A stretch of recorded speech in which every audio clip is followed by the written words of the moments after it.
Welcome everyone, and thank you for joining our seminar. My name is Catherine Murphy, and I'm the Science Coordinator for the Middle Rio Grande Endangered Species Collaborative Program. Today, we're very fortunate to hear from Dr. Adrienne Wootten with the South Central Climate Adaptation Science Center, which is located at the University of Oklahoma in Norman. Adrienne is a research scientist specializing in climate change projections and associated uncertainty, and most importantly for our purposes, she focuses on effective communication regarding climate projections and management decisions. I'm personally very excited to hear more about this and learn more about these topics because they directly inform what the collaborative program is planning for our October workshop this year. So welcome, Adrienne, and I'll hand things over to you. Thank you very much. I very much appreciate it, and I'm thankful for the opportunity to present.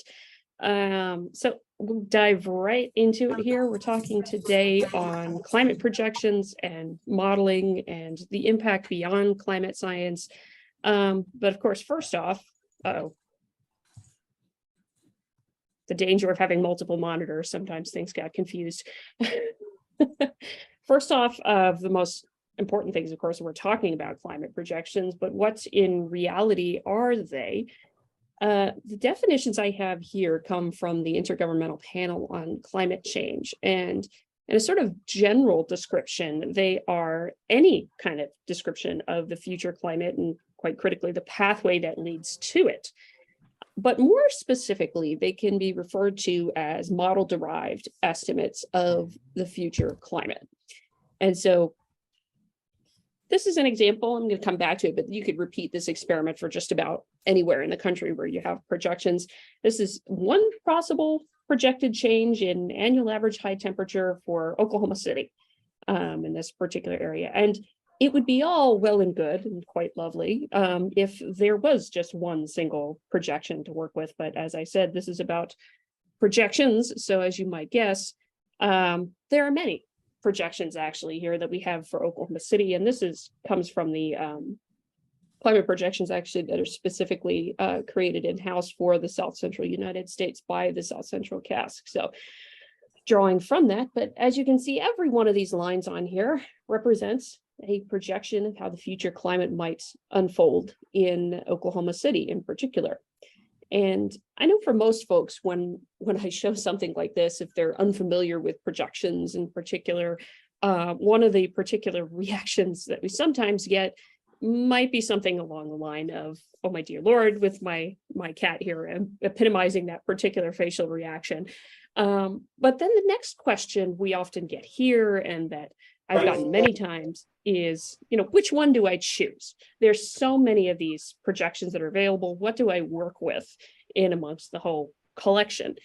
Now, this is interesting because I kind of liken asking me the question of, which one do I choose? Which one is the best?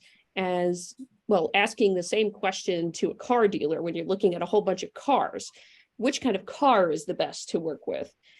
The reality is that there's lots and lots of projections available to you, but which one you use or which ones you use, this is actually probably the better thing to do here. It depends very much on what you're studying and what the application is, what kind of system you're concerned about, and what are the things that system is vulnerable to. So there are many, many projections, and this is going to keep coming back to this example with Oklahoma City a few times. But so the question, of course, is why do we have so many of these projections? Why the spread? And what are the many things that cause this? The first of these are the scenarios, or just to say emission scenarios. These are possible pathways that countries around the world could take with respect to their fossil fuel emissions, and that may be developed between now and the end of the century. And you can see this in particular on the left-hand side with these different scenarios of what global carbon emissions would be. These are pretty well used to help planners and with future risks and opportunities. But in our case, one of the scenarios called the RCP, or Representative Concentration Pathway, 8.5, represents a world in which lots of fossil fuels going into the atmosphere and remain the main source of energy in across the world. On the other hand, you've got the very much lower sort of scenario, the RCP 2.6, where carbon emissions peak and decline very rapidly.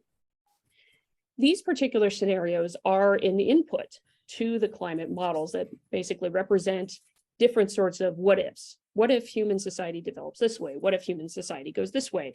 What goes on at that larger scale globally?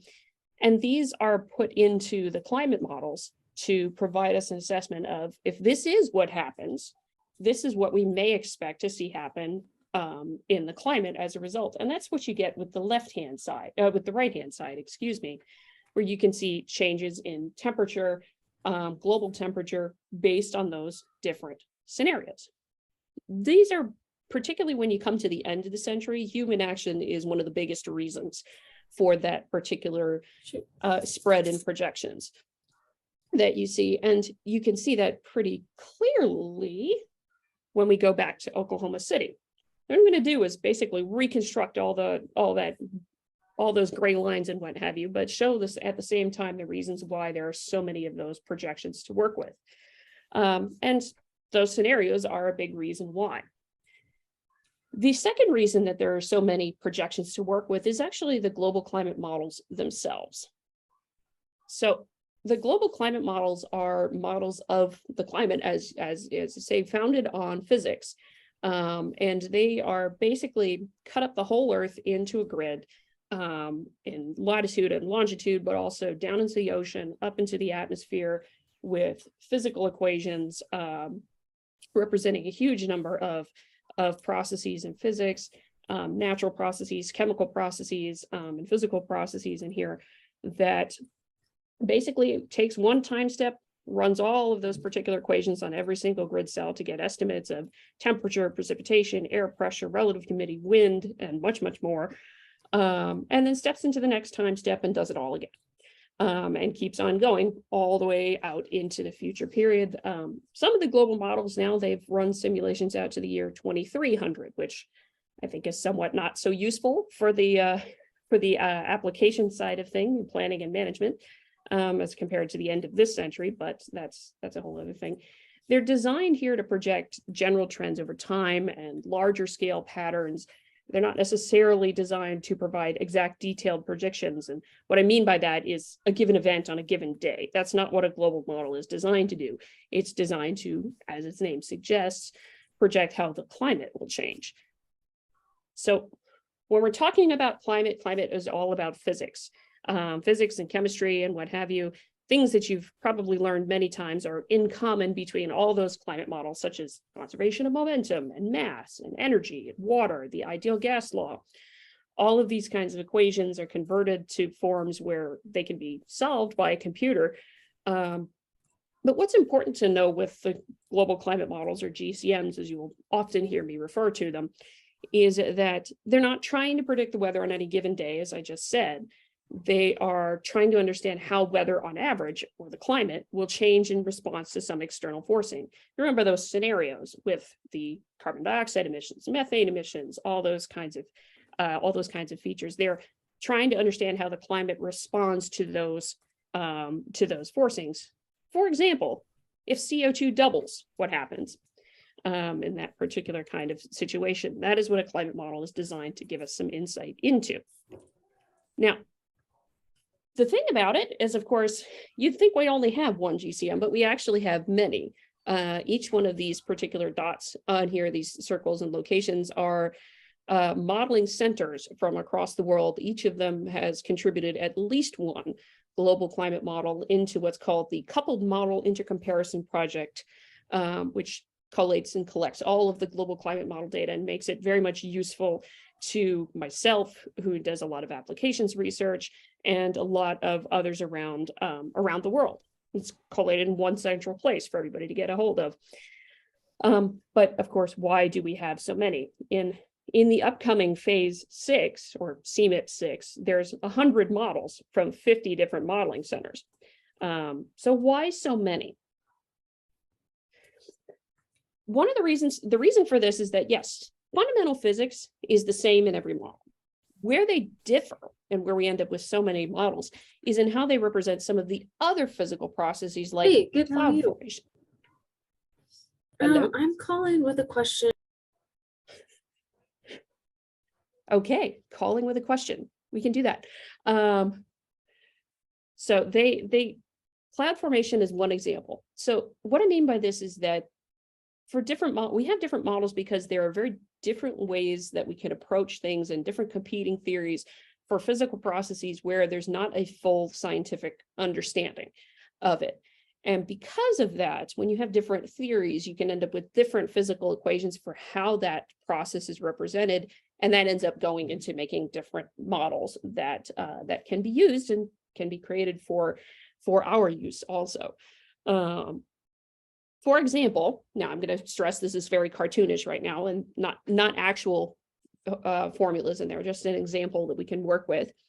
We take cloud formation. Let's suppose one scientist here on the left comes up with the ratio relationship between temperature and cloud formation based upon his or her research.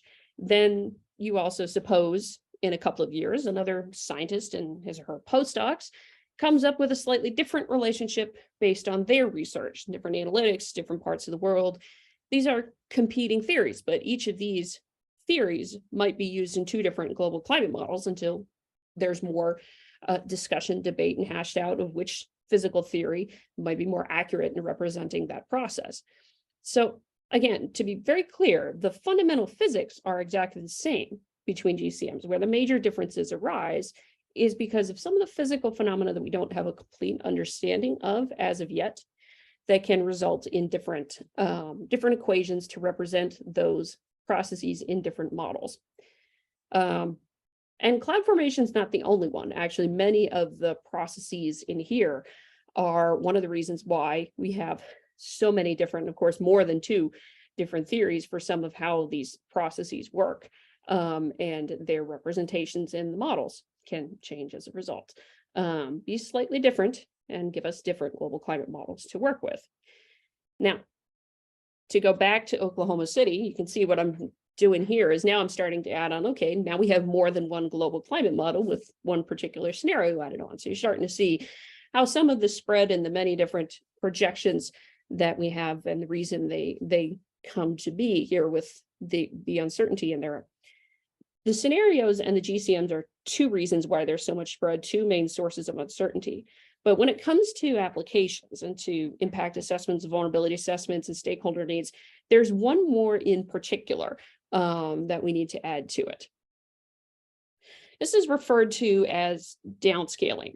And I'm going to use Puerto Rico as an example because it provides a great example of why downscaling is such a necessity, particularly for Puerto Rico, but for also many other parts of the world.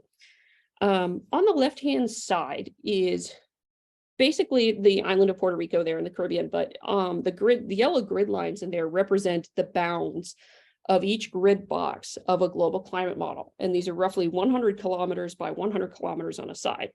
So essentially, there's one number here and one number here. All of two numbers, if you're talking about like temperature change and what have you, or precipitation change, that represents the entire island of Puerto Rico.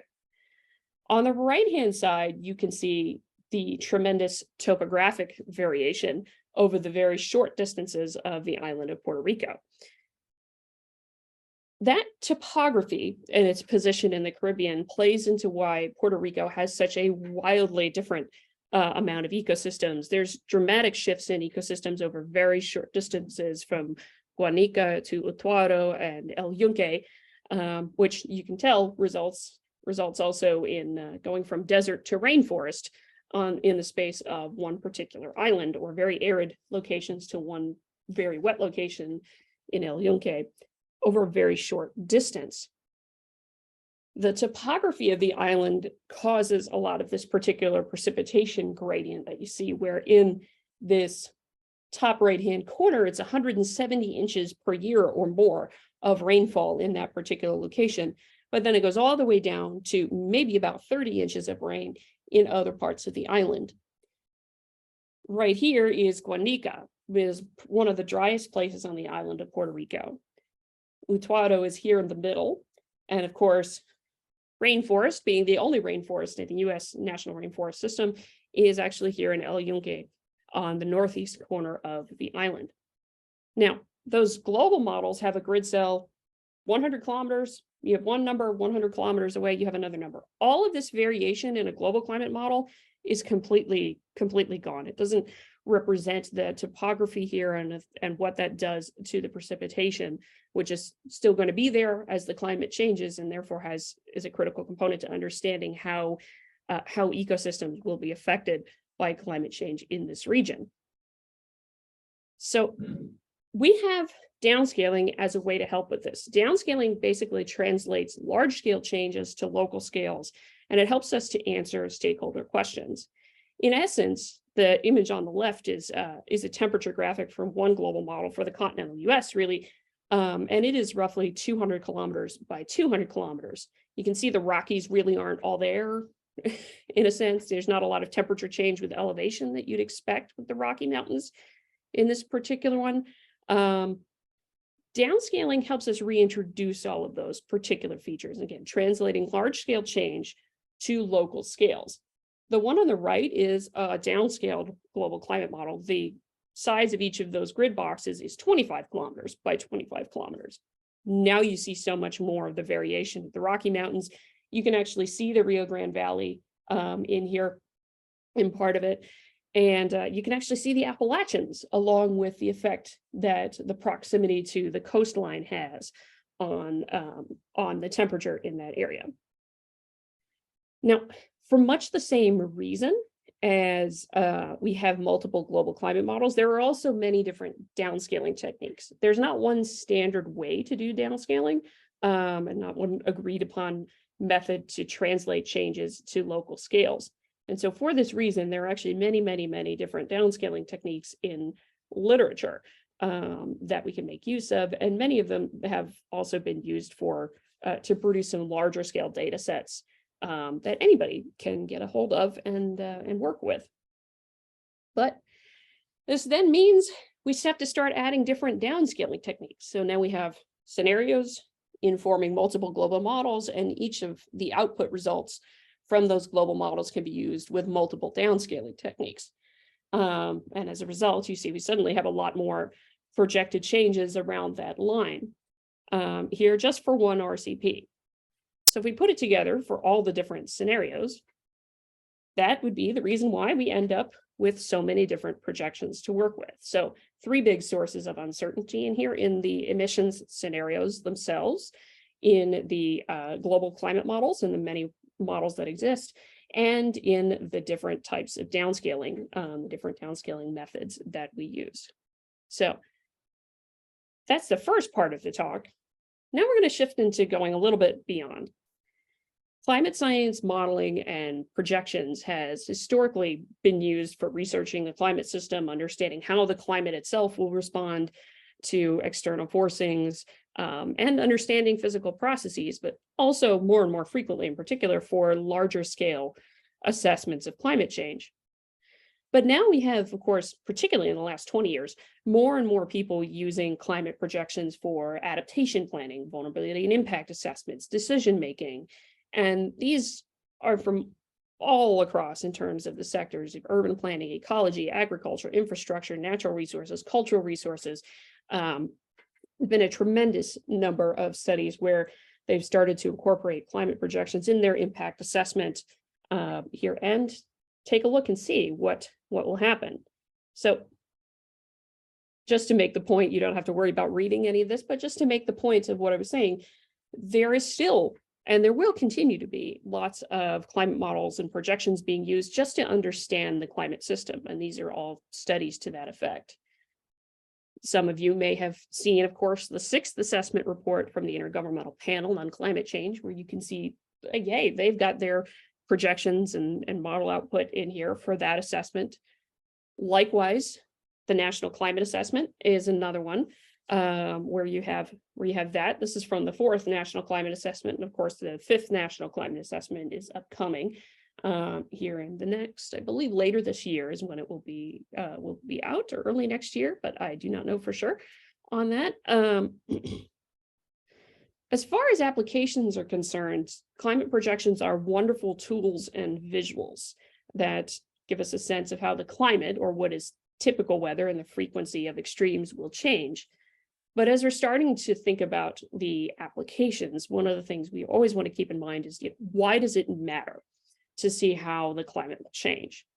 So a change in climate affects the frequency of droughts, as an example. So think of crops and agriculture and ecosystems alike with that. It affects the growing season length. Making everything warmer does potentially increase the length of the growing season, and changes in phenology and what have you. That could be an effect there. It does affect the frequency of heavy rains. One of the things that's well known and talked about frequently in the literature is that a warmer atmosphere holds more moisture. And so when it starts raining, it can rain much heavier. And in that way, heavy rains leading to infrastructure damage, loss of life and property. These are kinds of things to be concerned about too. And just on the simplest of simple, the average high temperature.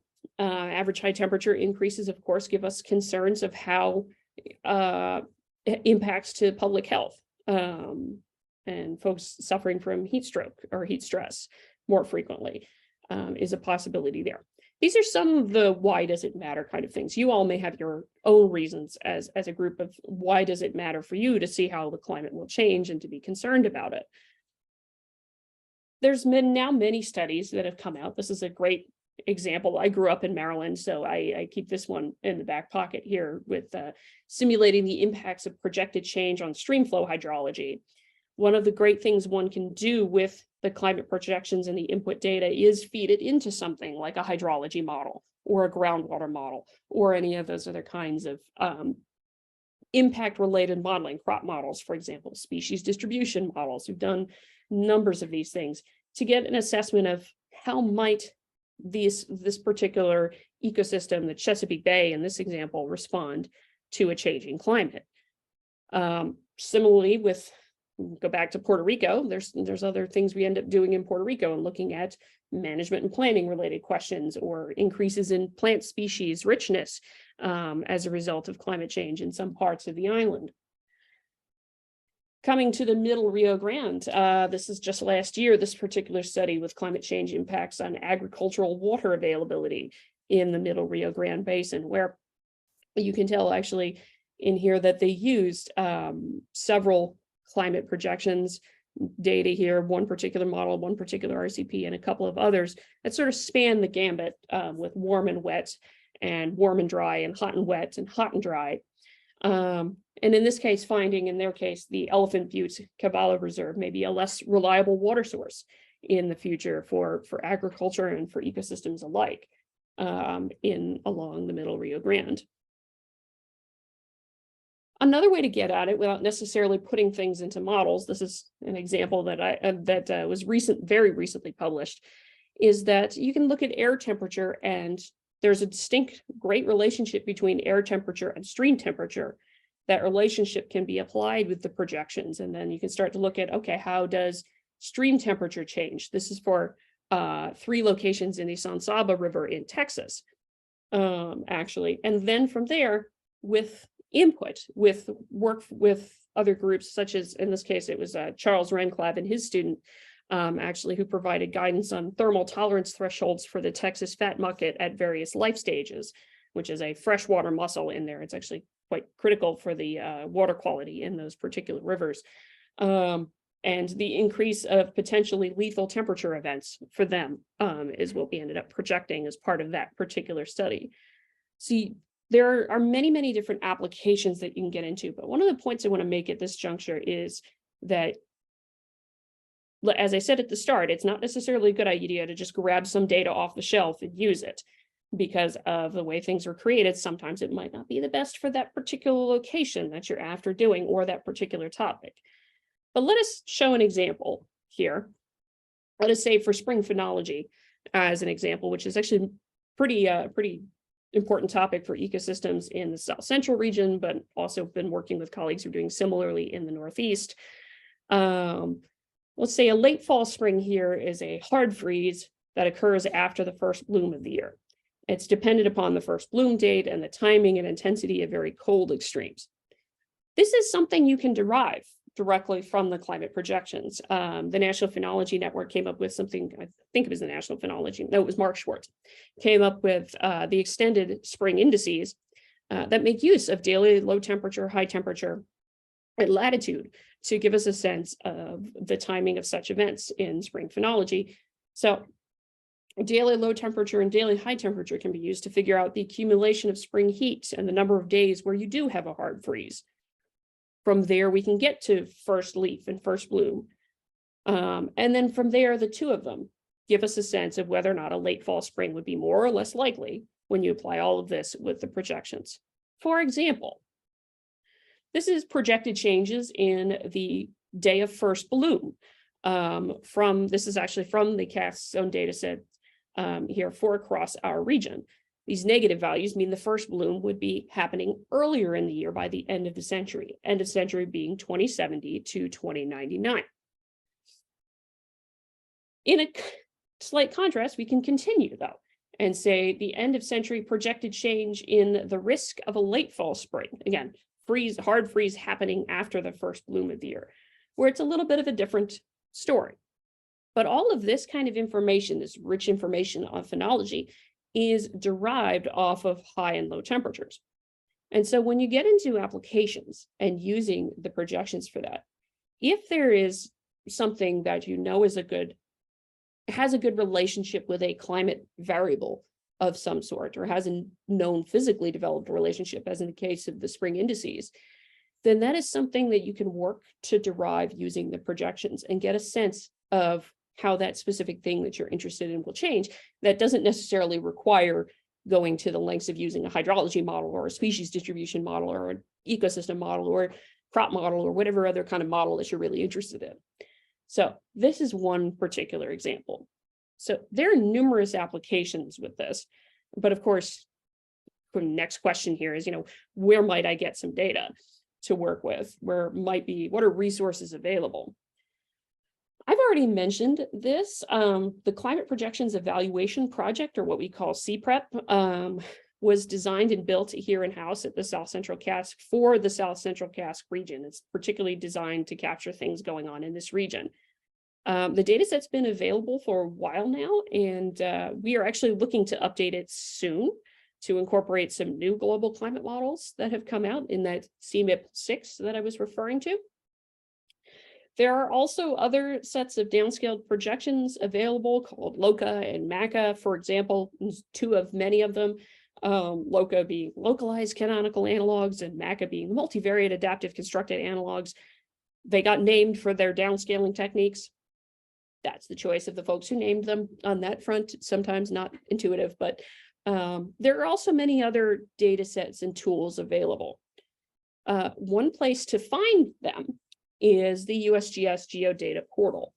This is a public portal maintained by the USGS, and within this particular portal is hosted the many different sets of downscaled projections that they have. You can see a couple of them actually right here and right here, and there will be more of them upcoming for sure. Something that might also be more useful in your particular region is the New Mexico Water Science Center has their streamflow projections for this particular chunk of the Rio Grande. And we'll say they actually used the projections that we created here at the South Central CASC to put them into the precipitation runoff modeling system and produce some projections and changes of streamflow at many different points in the main stem and the native subbasins of the Rio Grande. In New Mexico in particular. So this is one great place to get some information on that. I know that is directly available from the New Mexico Water Science Center. If you just want to get a sense of how certain things will change, there are also tools to do that. My particular favorite is called the Climate Explorer. This actually has the projections from LOCA in it in particular, but you can get a great sense of how things like average high temperature, low temperature, precipitation will change. They also have some metrics in here for precipitation. And I just have screenshots up here, but this tool is entirely interactive.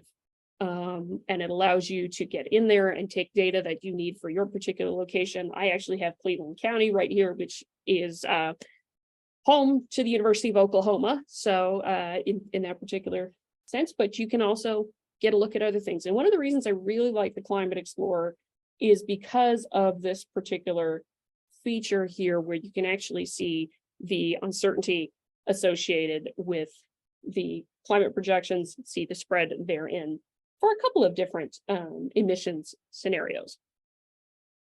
Most important of all, though, because I pretty much spit this out as pretty much has been talking like a fire hose and speaking very quickly today.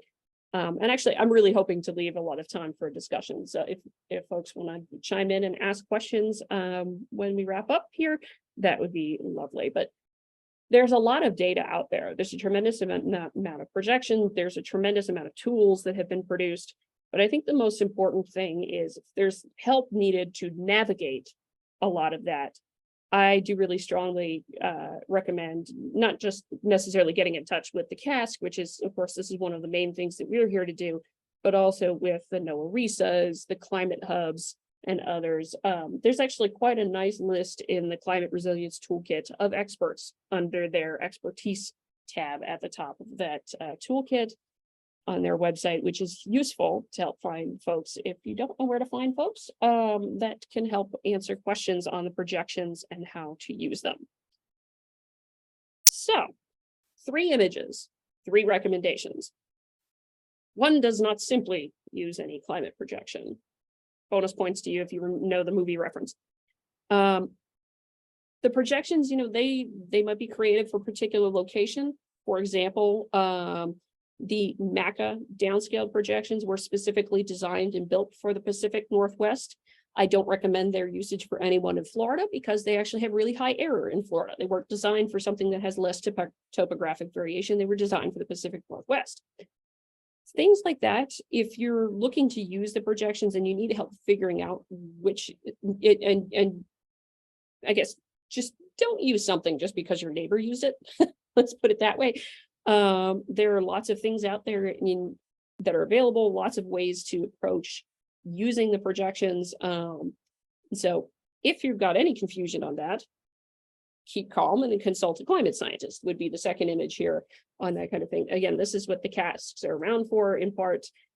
This is what the hubs are around for in part, at least.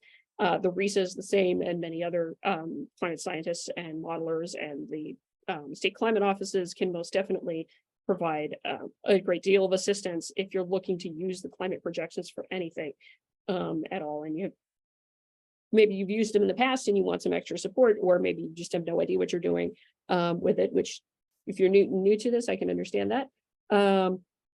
So that's what that's what a lot of us in the CASCs or other boundary organizations are there for.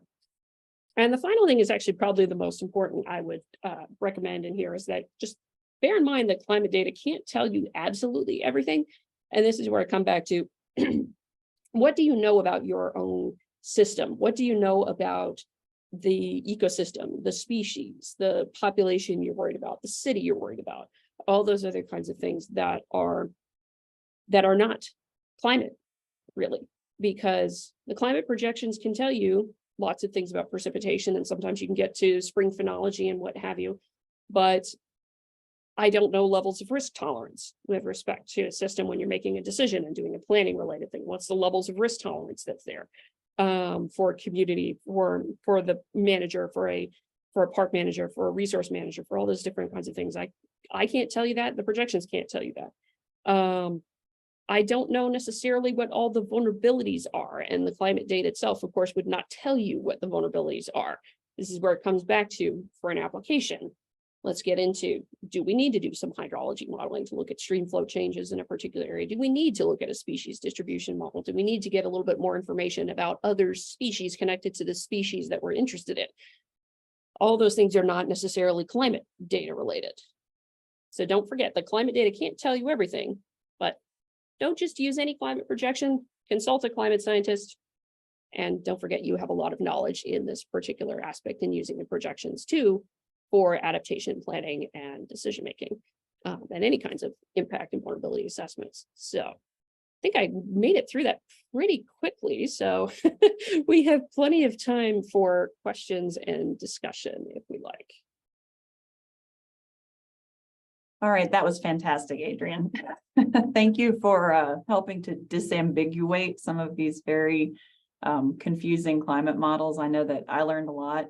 And I can go ahead and kick us off.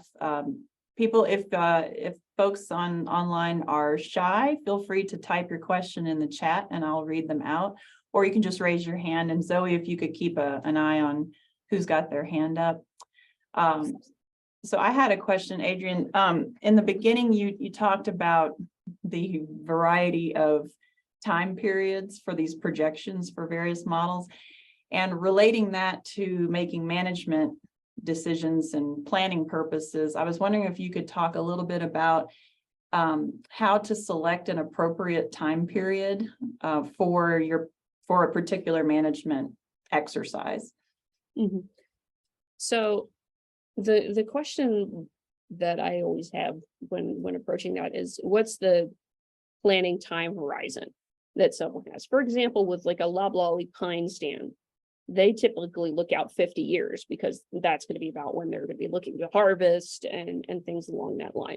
So that informs a little bit of, okay, for you who are interested in that, you probably want to look at what the projections are going to be like 50 years from now to know if your stand is going to survive where you want to plant it. So that's the kind of thing that I look at it as, is what is the decision time horizon? If it's in the near term, like the next 5 years, you got to make a decision about something, then the projections might not be so useful for that, because generally they're not going to be too different from like the near term historical past in the next 5 years. But if you're going to the mid-century and to the end of century, then it's going to start to get more and more different as you go along. So that's a question of what kind of decision time horizon do you have? If it's an infrastructure thing where they're looking for it to last like 100 years, well, they have to look straight to the end of the century to know it's something's going to last that long. If it's something where, yeah, it's 10 years, something like that, you can start to look at the projections in that sort of situation. But beyond that, the other thing I will add is, one thing you don't want to do is just pick 1 year in the future. A climatology is 30 years at a minimum for a reason, and that's because we try to make sure that we're also capturing natural oscillations in temperature and precipitation that result from El Nino and La Nina and the many other climatic oscillations that we have. Those can, in a 30-year period, make a couple of years warmer, wetter, cooler, drier than the average for that year. So just picking one random year in the future, you don't know if that's because of climate change or because of some kind of thing with an oscillation going on. So we typically recommend, 20 years is the absolute minimum, but generally 30 years is the recommendation. So for a situation of like 50 years in the future, for instance, one of the periods that's been used in the National Climate Assessment and that we've provided is 2036 to 2065. Straddles 2050 therein and gets you in that 50-year time period of what the climate might look like in that next 50 years. Does that make sense, or am I totally off the? No, that makes perfect sense. It's very helpful. Thank you. Because we've been struggling with picking a time frame for our workshop exercise. So that's helpful. Thanks. Anybody else have questions? We got plenty of time. Either that or I answered everybody's questions already.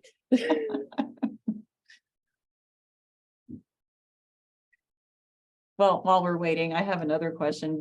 So I've noticed in some of the literature that references the three RCPs, 2.6, 4.5, and 8.5, that they've sort of dropped off of using the 2.6. And is that because that's really not in the future? I mean, it's not feasible. There are some that have suggested that, yeah, that's not as feasible to attain anymore. We still make use of it to give a sense of, what could be if that scenario could happen, because the way that scientists typically look at it is those scenarios are all equally likely. We're not necessarily looking at, this is the one we're on current track for. Okay.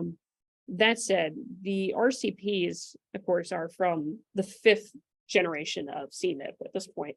We're moving into the 6th generation, which was in as the naming goes, the sixth assessment report. And so there'll be more scenarios actually to work with. They've included 4 that are sort of reminiscent of the prior generation, but they've actually added 4 more that are in betweens for a lot of them. And there's one in particular that I know they're quite fond of, which is, oh goodness, I don't think I'm going to go all into the names for all of those right now, but it's not quite as high as the RCP 8.5. It's actually just a little bit under that. And there's some slight differences in terms of the methane and carbon dioxide emissions that are considered in that one versus the other one. So that's one of the ways they're looking at it, is how are we going to have we're going to have these many different ways that we could be emitting all of these different gases. So let's expand the number of ways that we can look at that to give more of a range of scenarios. Thank you. That's great. Anybody have a question? I have one. I mean, feel free to speak up, but I've got one if nobody's. Go for it. All right. I was just wondering, we're quite familiar with your paper with Dave Meeser. And I was wondering if you could just elaborate a little bit about using those projections to generate projected hydrographs, especially in this region.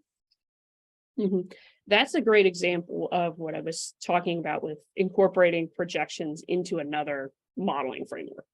So the climate projections are available here at a daily timescale. So it has daily temperatures and daily precipitation.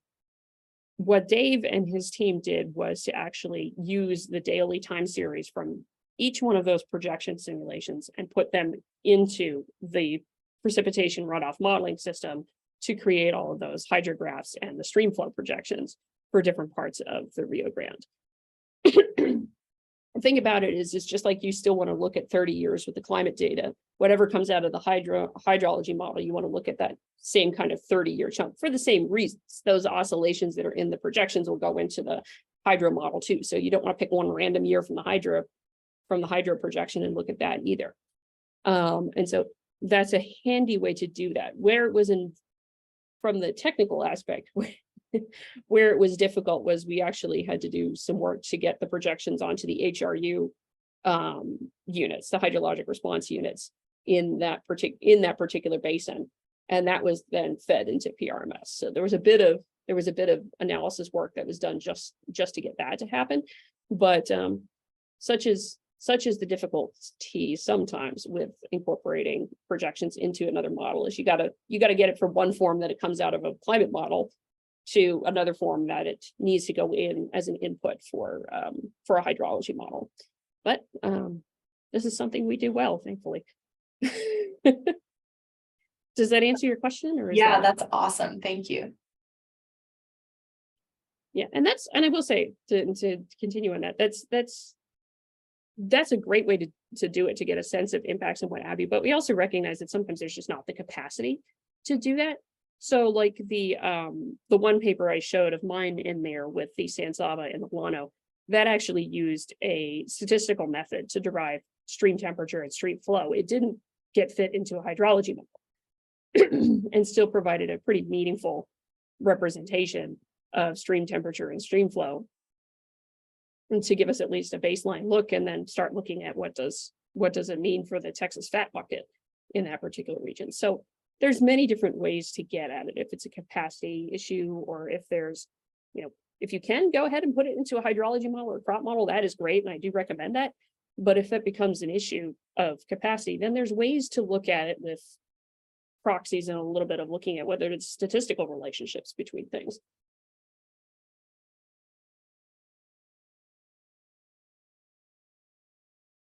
Did I answer all of your questions?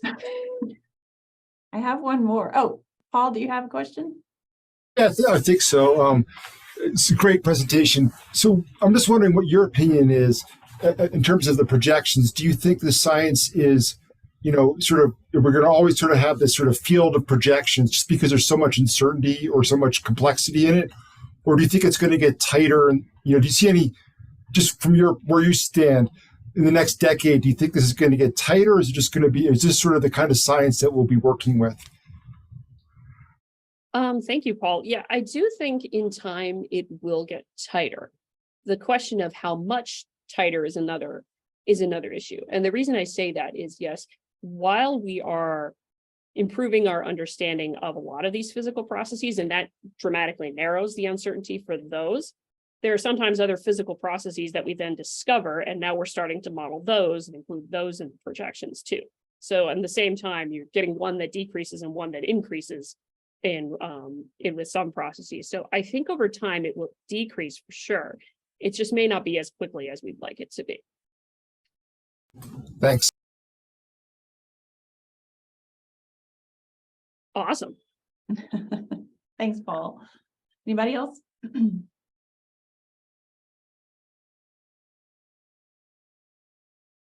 So Adrienne, you mentioned that certain models are not appropriate for certain parts of the country. And I'm wondering, is there a particular one that we should be using here in the Southwest? Well, I could immediately plug our own data set just because we did create it for this region. But, That's fine. and I mean, we'll be updating that soon, actually, because right now most of the data sets that are available in projections are still on CMIP 5 if they're downscaled. But there's going to be new ones that start to come available very soon, such as those that are being used in the 5th National Climate Assessment will start to come available pretty soon.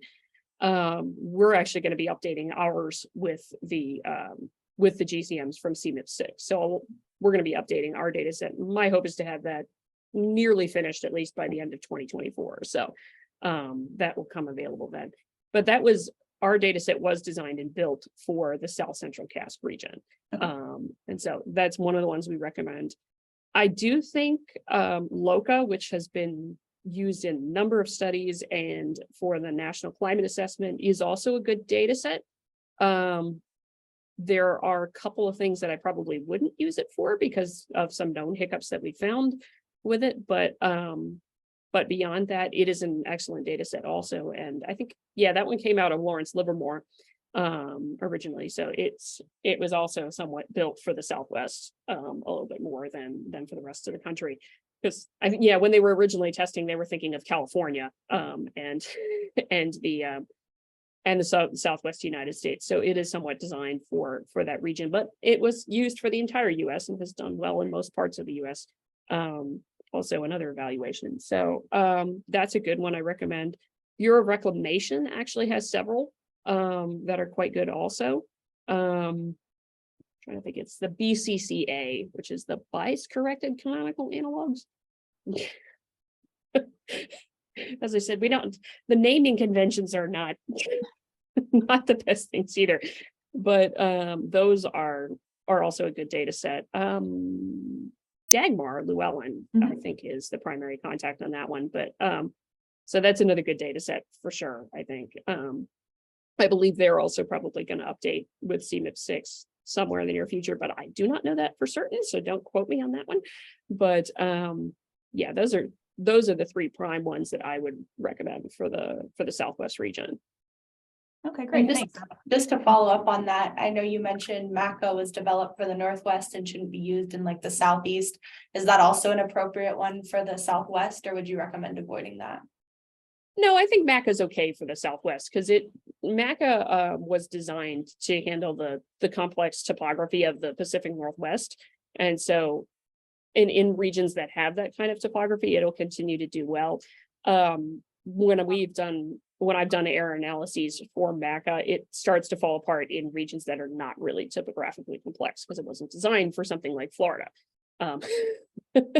So that's okay. Yeah, MACA would be okay too. I don't know if John Abotsoglu is the primary creator of that, so I do not know if he's going to be recreating that with CMIP 6 or not. So that's the only question mark I do not know with that one.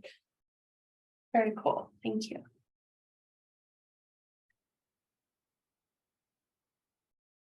So anyone who did not type their name into the chat, if you could go ahead and type that in, we'd like to get a good count of folks that attended the seminar today. We appreciate that. And any more questions for Adrienne?